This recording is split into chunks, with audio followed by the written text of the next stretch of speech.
भगवान का दिया कभी अल्प नहीं होता, भगवान का दिया कभी अल्प नहीं होता, जो बीच में टूट जाए वो संकल्प नहीं होता, जो बीच में टूट जाए वो संकल्प नहीं होता। हार को अपने लक्ष्य से दूर ही रखना, क्योंकि जीत का कोई विकल्प नहीं होता, जीत का कोई विकल्प नहीं होता। नमस्कार दोस्तों, मैं आप सबका दोस्त लखनलाल माली हमारे YouTube चैनल लखन माली में आपका बहुत बहुत स्वागत करते हैं और आज की अगली क्लास में आपका स्वागत और अभिनंदन करते हैं। दोस्तों, हमारी व्यंजन संधि लगातार चल रही है। दोस्तों, यहाँ पर संस्कृत की क्लासेज हमारी यहाँ लग रही हैं।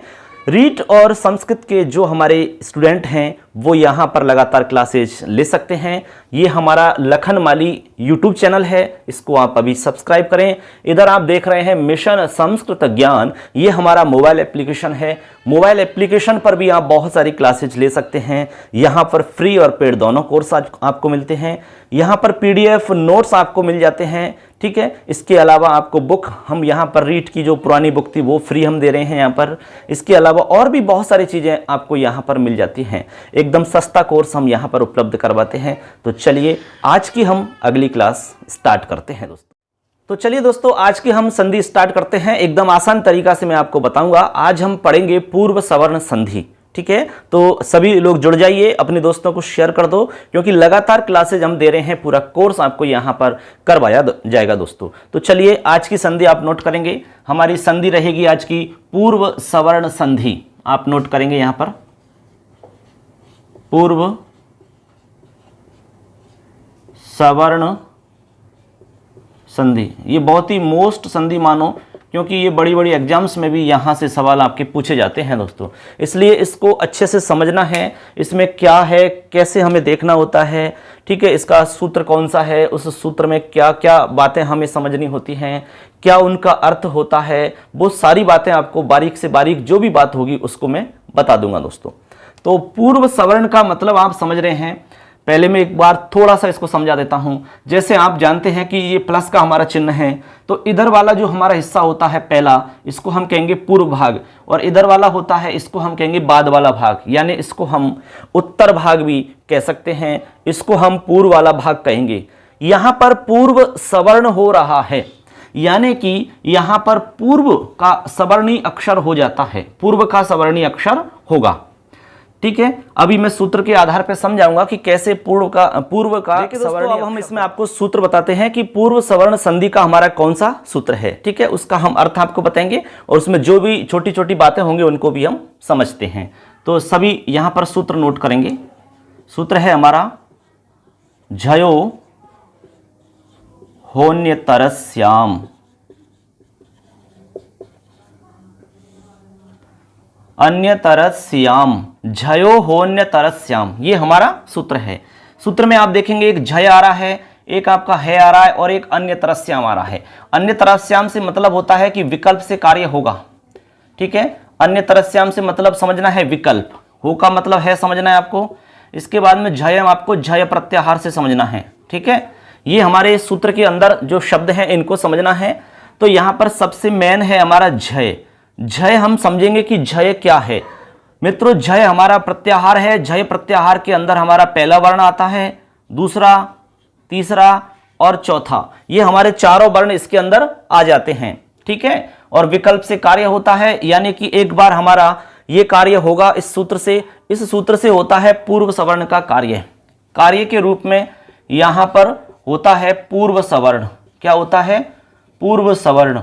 इसीलिए इस संधि का नाम पूर्व सवर्ण संधि हो जाता है। हम आपको पहले ही बता चुके हैं कि संधि में जैसा हम काम करते हैं उसी के आधार पर यहाँ पर संधि का नामकरण हो जाता है। हम यहाँ पर काम के रूप में पूर्व सवर्ण का काम करेंगे, इसलिए नाम हो जाएगा पूर्व सवर्ण संधि। सूत्र हो जाएगा झयो होन्यतरस्याम। तो यहाँ पर झय का मतलब 1 2 3 4 वर्ण हो जाते हैं। तो यहाँ पर हम इसका अर्थ समझते हैं अब, ठीक है। अर्थ क्या निकलेगा इसका? इसका अर्थ एकदम आसान है। इसका अर्थ है कि झय प्रत्याहार के बाद में यदि है वर्ण मिलता है इस तरह से, तो यहां पर है के स्थान पर पूर्व सवर्ण हो जाता है। है के स्थान पर पूर्व सवर्ण हो जाता है। अब पूर्व सवर्ण का मतलब क्या है मित्रों? यहां पर इसका मतलब है कि झय प्रत्याहार का जो वर्ण है उसके अंदर से यहां पर सवर्णी हो जाता है। सवर्णी का मतलब क्या है, देखो मैं आपको यहां स्पष्ट कर रहा हूं। सवर्ण यानी सवर्ण संज्ञा किसकी होती है, सवर्ण संज्ञा होती है जो एक जैसे वर्ण होते हैं। तो यहां पर देखो एक तरफ हमारा है और एक तरफ हमारा क्या है, झय, क्या है आपका झय प्रत्याहार है। अब झय प्रत्याहार के अंदर से हमारा जो भी वर्ण होगा उसको हम चेक करेंगे कि है की जैसा कौन सा है, यानी है की तरह कौन सा है का सवर्णी कौन सा होगा, वो हम चेक करेंगे। तो हमारे लिए जो भी है के जैसा मिलेगा, है का बिल्कुल सदृश मिलेगा, है के जैसा सवर्णी मिलेगा, उसी को हम है के स्थान पर कर लेंगे, उसी को हम कहेंगे पूर्व सवर्ण। यानी पूर्व में यहां बैठा हुआ जो वर्ण होगा उसी का सवर्णी है के स्थान पर किया जाएगा। यही इस सूत्र का अर्थ है। आप लिख सकते हैं, झय प्रत्याहार के बाद में यदि है वर्ण मिले तो है के स्थान पर पूर्व सवर्ण आदेश हो जाता है विकल्प से। ऐसे आपको अर्थ ध्यान रखना है। अब कैसे हो जाएगा, इधर हमारा है, इधर हमारा झय, तो झय में से हम छांटेंगे कि कौन सा सवर्णी होगा। जैसे हमारी एक लाइन है कै खे गे घे, देखो ये हमारी एक लाइन है कै खे गे घे। अब इसमें से हमें छांटना है कि है का सवर्णी कौन है, है का सवर्णी कौन होगा। इसी तरह हम छांटेंगे चे, छे, जे और झे, ठीक है। ये हमारी चे की लाइन हो गई। टे ठे डे ढे, इसमें से छांटेंगे ते थे दे धे, पे फे बे और भे। ये हमारी ये 5 लाइन हो गई। के, चे की लाइन, टे की लाइन, ते की लाइन, पे की लाइन। इनमें से हम क्या छांटेंगे, है का सवर्णी छांटेंगे कि है का सवर्णी कौन सा होगा। सबसे पहले हमारी कै की लाइन है। यदि कै की लाइन यहां पर आती है झय के अंदर, क्योंकि इन वर्णों के अलावा झय में कोई वर्ण आएगा नहीं, केवल यही वर्ण है जो झय के अंदर आएंगे, ठीक है। क्योंकि झय के अंदर पहला, दूसरा, तीसरा, चौथा वर्ण आता है, ये हमने सारे वर्ण एक साथ लिख दिए हैं। तो हम छांटेंगे कै की लाइन में। तो कै की लाइन में देखोगे आप, सवर्णी अक्षर छांटने के लिए हम क्या करते हैं मित्रों, थोड़ा सा मैं ऊपर समझा रहा हूं। सवर्णी अक्षर छांटने के लिए हम क्या करते हैं, उच्चारण स्थान देखते हैं, एक तो उच्चारण स्थान, ठीक है। इसके अलावा देखते हैं आभ्यंतर प्रयत्न, ठीक है। जब उच्चारण स्थान और आभ्यंतर प्रयत्न से हमारा काम नहीं चलता है, फिर भी संशय की स्थिति बनी रहती है, ऐसी स्थिति में हम क्या करेंगे, फिर बाह्य प्रयत्नों की सहायता लेंगे। उसको कहेंगे हम आंतरतम्य परीक्षण, यानी आंतरतम्य परीक्षा की यहां पर आवश्यकता पड़ेगी। कैसे, यदि हम देखते हैं कि है का उच्चारण स्थान क्या है, तो है का उच्चारण स्थान कंठ है मित्रों। अब कंठ देखेंगे आप, इनमें किसका उच्चारण स्थान है, तो कंठ हमारे पूरी लाइन का उच्चारण स्थान है यहां पर, यानी कै का भी उच्चारण स्थान कंठ है। तो यहां पर केवल उच्चारण स्थान के हिसाब से यदि हम सवर्णी ढूंढें तो यहां पर कौन आएगा, कै भी आएगा। कै कहेगा कि भाई मैं भी तो कंठ हूं, खे कहेगा कि मैं भी कंठ हूं, और ये कहेगा कि मैं भी कंठ हूं। ये चारों के चारों वर्ण दौड़ के आ जाएंगे, कहेंगे कि भाई मैं कंठ हूं। खे कहेगा कि मैं भी कंठ हूं, गे कहेगा कि मैं भी कंठ हूं, और घ कहेगा कि मैं भी कंठ हूं। अब ये चारों ही कंठ हो गए, तो किसका निर्णय करेंगे हम, किसको रखेंगे यहां पर है की जगह पर, अभी पता नहीं चल रहा है। दूसरी स्थिति है हमारी आभ्यंतर प्रयत्न की। अब आभ्यंतर प्रयत्न हम छांटेंगे, तो यहां पर आभ्यंतर प्रयत्न छांटिए आप। आभ्यंतर प्रयत्न हमने आपको बताए थे, एक बार मैं शॉर्ट में ऐसे लिख देता हूं, स्पृष्ट, ईसत, स्पृष्ट, इसके बाद में ईसत विवृत, फिर विवृत और समृत, ठीक है। स्पृष्ट जो होता है वो होता है स्पर्श वर्णों का। स्पर्श वर्ण हमारे 25 होते हैं मित्रों। कितने होते हैं, 25। तो ये जितने भी आपको दिख रहे हैं झय प्रत्याहार, इन सबका यदि हम देखें आभ्यंतर प्रयत्न, तो वो होगा स्पृष्ट। क्या होगा, स्पृष्ट। तो इन कै खे गे घे जो दिख रहे हैं हमारे, इन सभी वर्णों का जो आभ्यंतर प्रयत्न होगा वो स्पृष्ट होगा। अब है का चेक करिए, है का क्या होगा बताइए आप। तो देखो स्पृष्ट तो होगा नहीं, ईसद स्पृष्ट, बताइए होगा क्या। ईसद स्पृष्ट किसका होता है, आप बताएं सब। ईसद स्पृष्ट आप बताइए कि ईसद स्पृष्ट किसका होता है।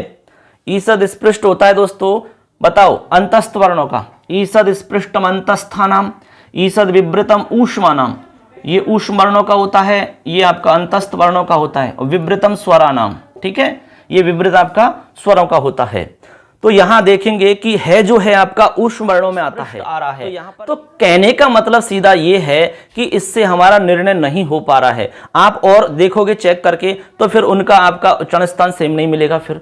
तो यहां पर कुल मिला के ये हुआ कि यहां पर हम उच्चारण स्थान और आभ्यंतर प्रयत्न इन दोनों की सहायता से निर्णय नहीं कर पा रहे हैं। आप चेक कर लेना, अच्छे से देख लेना, निर्णय नहीं कर सकते हम, क्योंकि मैंने सारा देख लिया है। आप भी चेक कर लेना कि निर्णय हो रहा है या नहीं हो रहा है। ऐसी स्थिति में हम आंतरतम्य परीक्षण करते हैं, तो वहां पर हम क्या करेंगे, बाह्य प्रयत्नों की सहायता लेंगे। अब हम यहां पर बाह्य प्रयत्न चेक करते हैं। बाह्य प्रयत्न जिसके सेम मिलेंगे वही वर्ण हमारा हो जाएगा। अब देखो, इसको मैं मिटा देता हूं, यहां तक आप समझ गए होंगे, ठीक है। यहां से मैं साफ कर देता हूं इनको, ये केवल समझाने की दृष्टि से मैंने यहां पर लिखे हैं, ठीक है। अब हम बाह्य प्रयत्न चेक करते हैं एक बार। तो है का बाह्य प्रयत्न बताइए क्या होगा। देखो, एक तो हमारा है महाप्राण, है महाप्राण, ठीक है, ये हमारा बाह्य प्रयत्न हो गया। इसके अलावा समारनाद घोष, समारनाद घोष, ये 3 वर्ण है हमारे, समारनाद घोष और महाप्राण। तो है के बाह्य प्रयत्न हमारे 4 हो गए। कितने हो गए? 4। अब आप इनमें से चेक करिए, जैसे कै की लाइन में हम चेक करते हैं, कै खे गे घे, इसमें से चेक करते हैं। सबसे पहले महाप्राण चेक करो। आपको पता है कि महाप्राण कौन होते हैं? महाप्राण होते हैं आपके, महाप्राण में होते हैं दूसरा, चौथा और शल प्रत्याहार, ठीक है। और अल्पप्राण में कौन से होते हैं? 1, 3, 5 और यण, ठीक है, 135 और यवरल। तो यहां पर आप देखेंगे तो महाप्राण में आपका ये वर्ण आएगा और एक आपका ये वर्ण आएगा महाप्राण में। अब ये तो आ ही नहीं रहे महाप्राण में, तो इनको तो वैसे ही कैंसिल कर देते हैं, क्योंकि ये पहला है और ये तीसरा है, तो ये आपके महाप्राण में नहीं आते। तो महाप्राण आपका इससे मिल रहा है, ये महाप्राण, ये महाप्राण। अब आप देखो समारनाद घोष कौन है इनमें से? समारनाद घोष, समारनाद घोष में आपके आते हैं 345, यानी कि तीसरा, चौथा और 5वां वर्ण आता है। तीसरे वर्ण की, चौथे वर्ण और 5वें वर्ण का हमारा जो बाह्य प्रयत्न होता है वो समारनाद घोष होता है। तो आप देखो इसमें तीसरा, चौथा, 5वां वर्ण कौन सा है? ये तीसरा है क्या? नहीं। ये तीसरा है, बिल्कुल है, लेकिन आपका महाप्राण नहीं है। तो यहां पर चौथा बचा, फिर चौथा, और 5वां इसमें शामिल है ही नहीं। तो कहने का मतलब सीधा सा हमारा केवल ये चौथा ही ऐसा वर्ण है जो आपके है का सवर्णी बन सकता है। आप सब में चेक करके देख सकते हो, केवल हमारा चौथा ही वर्ण ऐसा होगा जो है का सवर्णी बन सकता है, इसके अलावा कोई वर्ण नहीं है। तो यहां सीधा सा हम ये समझेंगे कि हम है के स्थान पर सवर्णी के रूप में चौथा वर्ण करेंगे। कौन सा करेंगे? चौथा। तो इसका हमारा यदि कै की लाइन आती है तो यहां हमारा चौथा वर्ण, सॉरी ये हो जाएगा हमारा कै खे गे, यहां लिख दिया मैंने, गलत लिखने में आ गया, ऐसे होगा, यहां हमारा घ हो जाएगा ऐसे, ठीक है।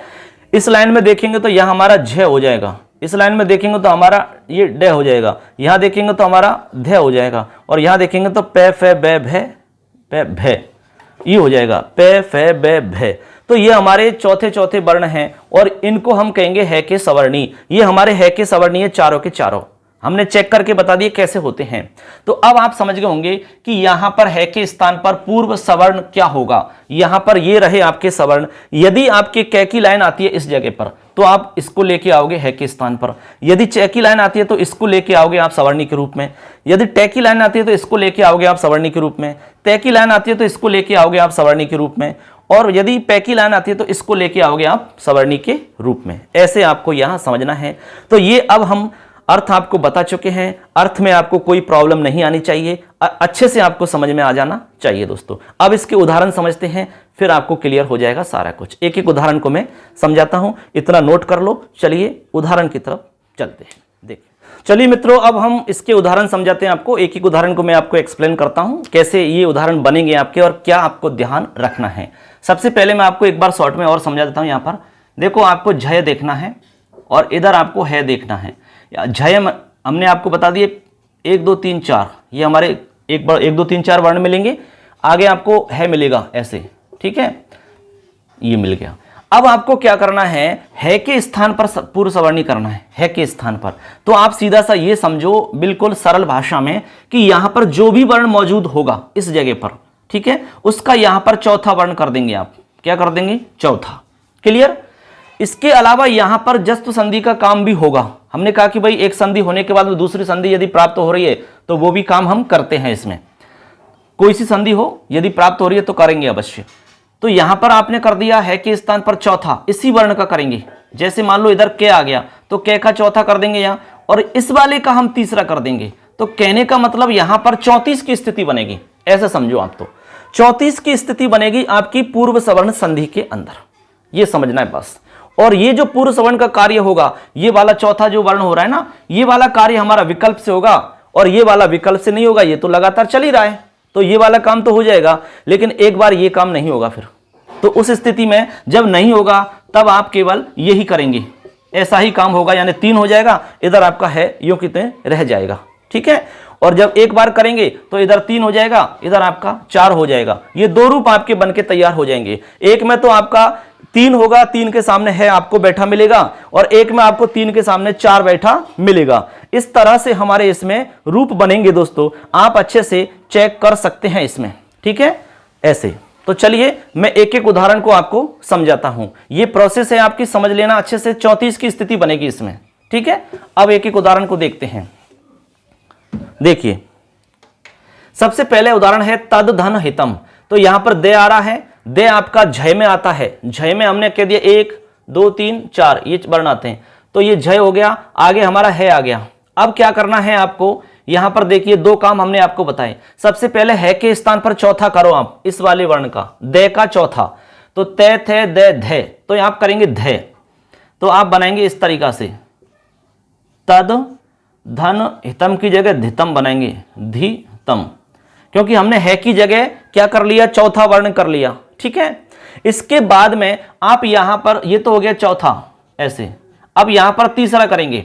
अब तीसरा तो यहां ऑलरेडी मौजूद है, ठीक है, तो यहां पर तीसरा करने की आवश्यकता नहीं, क्योंकि ये तो दे ऑलरेडी है। तो यहां पर तीसरा कर देंगे आप, तो ऐसे लिख देंगे आप, तद और धितम, ऐसे, तद और धितम।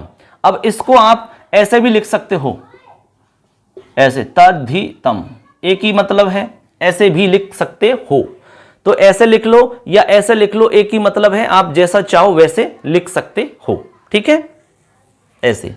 तो अब आप ये देखेंगे कि ये तो हमारा हो गया वही पूर्व सवर्ण हो करके, ठीक है। हमने कहा कि विकल्प से काम होगा, तो यहां 2 रूप बनेंगे आपके। जब हमारा पूर्व सवर्ण का कार्य नहीं होगा, यानी कि ये 4 नहीं बनेगा, तब हमारा रूप क्या बनेगा, तो हमारा रूप बनेगा तद हितम, ऐसे, तद हितम, क्योंकि वहां पर जस्व कार्य तो होगा लेकिन पूर्व सवर्ण का कार्य नहीं होगा, यानी चौथा वर्ण नहीं होगा। तो हमारी 2 स्थिति बनेंगी, एक तो तद्धितम बनेगा, एक हमारा तदहितम बनेगा। ये 2 रूप बनेंगे। अब मैं इनके 2 रूप डायरेक्ट एक साथ लिखूंगा, क्योंकि यहां जगह इतनी नहीं है, तो मैं डायरेक्ट लिखूंगा। ये मैंने समझा दिया एक, आप इसको नोट कर लें। इसी तरह से आपके सारे उदाहरण बनेंगे, ये जितने भी लिखे हुए हैं, ठीक है ना। अब मैं यहां लिख रहा हूं एक एक उदाहरण इसी तरह बना के। तो इसका हम बनाएंगे तद्धित का, ऐसे बनाएंगे, देखो इसका बनाएंगे इस तरह से, तद्धितम, ठीक है। और जब नहीं होगा कार्य तब हम क्या करेंगे, इसका बनाएंगे तदहितम, ऐसे।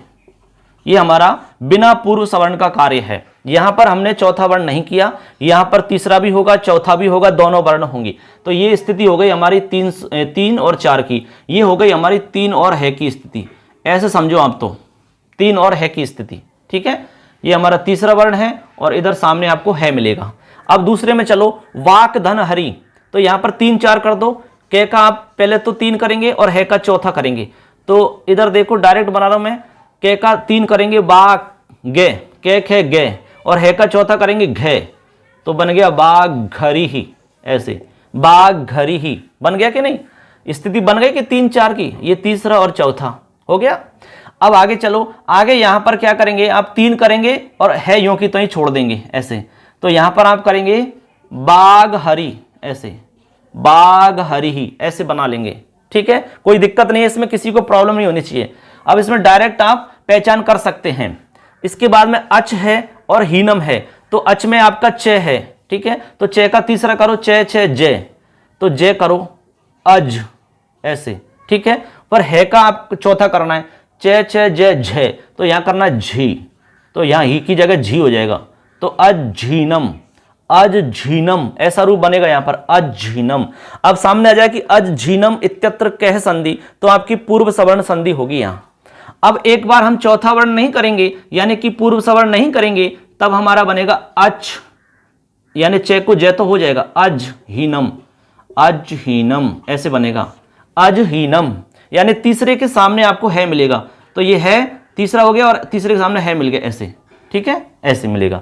आगे है उद और हार, तो फिर उद में आप दे करेंगे तो उद यूं कि तो तीसरा आ जाएगा, और है का आप चौथा करेंगे ते थे दे धे, तो धे करेंगे तो हार, ऐसे ऐसे लिखेंगे इसको। अब इसको उद्धार को आप ऐसे भी लिख सकते हैं, ऐसे, एक ही बात है वो तो, ठीक है।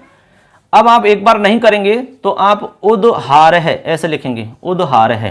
क्लियर, आगे चलो। संपद धन हर्ष है, ये संपद है, इधर हर्ष है, तो संपद का संपद दे यूं की तो आ जाएगा, और है का आपका हो जाएगा चौथा वर्ण ते थे दे धे, तो धर्ष है बन जाएगा, हा की जगह धर्ष है, संपद धर्ष है ऐसे बन जाएगा। अब एक बार नहीं करोगे आप तो केवल यूं की दो ही बना लोगे, संपद हर्ष है ऐसे बना लोगे आप, जब नहीं होगा तब, ठीक है। इधर आपका केवल जस्त कार्य होगा, या पूर्व सवर्ण का कार्य नहीं हो रहा है इधर। आगे चलो। अप धन हवि, तो अप है तो अप में पे का पे फे बे, बे करना है, बे कर दिया, है का चौथा करना है पे फे बे भे, तो अप भवि ऐसे बनाएंगे, अप भवि ऐसा रूप बनेगा, ठीक है। और जब एक बार हम नहीं करेंगे पूर्व सवर्ण तो बनेगा अप हवि ऐसे, अप अब हवि, तो अप क्योंकि पे का तो जस्त हो जाएगा तो बनेगा अब हवि, अब हवि ऐसा बनेगा। अब देखिए दोस्तों यहां पर आपका हो गया, ये वाला उदाहरण हो गया अप धन हवि, ये आपको समझ में आ गया। अब हवि, अब भवि बन गया, इधर आपका अब हवि बन गया। अब हमारा इधर नीचे देखो लास्ट में है षट धन हयाहा, षट धन हयाहा, तो यहां पर षट में टे आ रहा है, तो टे का करोगे टे ठे डे, तो डे कर लोगे यहाँ षड ऐसे, ठीक है। और इधर है तो है का आप करोगे टे ठे डे ढे, चौथा वर्ण, तो आप करोगे ढे ऐसे, तो हया की जगह ढयाहा ऐसा हो जाएगा, षड षड ढयाहा ऐसा बन जाएगा। जब एक बार आप नहीं करोगे पूर्व सवर्ण तो बन जाएगा षड हयाहा ऐसे, षड हयाहा, इस तरह से आपका ये रूप बनेगा। क्लियर है सबके, इसमें कोई किसी को दिक्कत नहीं होनी चाहिए। अब चलते हैं आगे। यहां देखो मधुलिट धन हरती, अब यहां पर मधुलिट है तो टे का सबसे पहले तीसरा करो, टे ठे डे, तो यहां पर तीसरा करेंगे तो हम हो जाएगा, हमारा बनेगा मधु लिड ऐसे, ठीक। आगे है तो है का चौथा करो टे ठे डे ढे, तो यहां बनेगा ढरती ऐसे, मधु लिड ढरती, इस तरह रूप बनेगा, मधु लिड ढरती बन गया। अब एक बार आप इस ढे को नहीं करोगे क्योंकि है यूं की तो ही रह जाएगा, तो आप बना लोगे, फिर यहां मैं ऊपर लिख रहा हूं इसको, ठीक है, मधु लिड लिड हरती ऐसे बनेगा एक। ये आपका पूर्व सवर्ण जब नहीं होगा तब बनेगा ऊपर वाला रूप, मधु लिड हरती, ये मधु लिड हरती, इसमें दोनों काम हो रहे हैं, जस्तकार भी हो रहा है और पूर्व सवर्ण भी होगा। आगे चलो। भूभृत और हसती, यहां पर ते आ रहा है, ते थे दे हो जाएगा, और इधर आपका धे हो जाएगा, तो बन जाएगा भू भृद भृद, और है धे का इसका हो जाएगा ते थे दे धे धसती ऐसे, भूभृद्धसती इस तरह बन जाएगा। और एक बार नहीं होगा तो यहां पर केवल है हो जाएगा आपका ऐसे, भूभृद हसती इस तरह से बन जाएगा, ये दो रूप बन जाएंगे आपके, ठीक है। आगे चलो। अच धन ऋष्व है, अच ऋष्व है, तो चे का तीसरा इसका चौथा, यानी इसको तीसरा करना है, इसका चौथा करना है, तो इसका चे का करो चे छे जे, तो यहां बन जाएगा ऐसे, जे हो गया। फिर है का करो आप झे ऐसे, जृष्व है ऐसे, अजृष्व है, इस तरह से बनेगा अजृष्व है, ठीक है। और जब नहीं करोगे एक बार तो केवल ह्रस्व दिखेगा आपको ऐसे, अज ह्रस्व है, इस तरह से दिखेगा, ये दो रूप बनेंगे। क्लियर। आगे चलो। यहां पर है मरुत हारिणी, ठीक है, मरुत धन हारिणी, मरुद हारिणी, तो यहां बनेगा ते का आपका ते थे दे, तो यहां बनेगा एक तो मरुद और धारणी, हारणी का धारणी बन जाएगा धारिणी, ठीक है। एक तो ये रूप बन जाएगा। दूसरे रूप में आप बना लोगे मरुद हारिणी एक में बनेगा, एक में आपका है यूं कि तो रह जाएगा। ये दो रूप आपके बन जाएंगे। आगे अपहरणम, तो अपहरणम का बन जाएगा अप का पे का हो जाएगा पे फे बे, बे हो जाएगा। अब है का चौथा करो, इसका तीसरा, इसका चौथा, तो इसका चौथा करेंगे पे फे बे भे भे, तो बन जाएगा भरणम, अपभरणम। और एक बार करेंगे अब हरणम, ऐसे इसका बन गया अब भरणम, ठीक है, यानी कि यहां हो गया बे, अब भरणम, अब हरणम, ऐसे आपके ये दो रूप बन जाते हैं। तो इस तरह से मित्रों हमने झयो होन्य तरस्याम जो सूत्र है उसको अच्छे से एक्सप्लेन किया आपके सामने। पूर्व सवर्ण संधि क्या होती है, किस तरह से इसमें रूप बनाए जाते हैं, ये हमने आपको पूरा अच्छे से समझाने का प्रयास किया है। उम्मीद करते हैं आपको पूरी संधि अच्छे से समझ में आई होगी। लगातार आपको संधि की क्लासेज हम आपको लेके आते हैं। तो हमारा मोबाइल एप्लीकेशन है हमारा मिशन संस्कृत ज्ञान, इसको आप प्ले स्टोर से अभी डाउनलोड करें। और हमारा चैनल है लखन माली, इसको भी आपको सब्सक्राइब करना है, बेल आइकन को प्रेस करना है, जिससे कि सारी क्लासेज आपको मिलती रहेंगी। दोस्तों अपने जितने भी दोस्त हैं उन सबको जोड़िए, और वीडियो अच्छा लगता है, हमारा प्रयास अच्छा लगता है तो एक लाइक जरूर करना। और कोई भी सवाल है आपका तो कमेंट में जाकर के आप सवाल टाइप करो, आपके हर सवाल का जवाब दिया जाएगा। दोस्तों तो मिलेंगे इसी तरह की अगली क्लास में, तब तक के लिए जय हिंद, वंदे मातरम, जयतु संस्कृतम, धन्यवाद।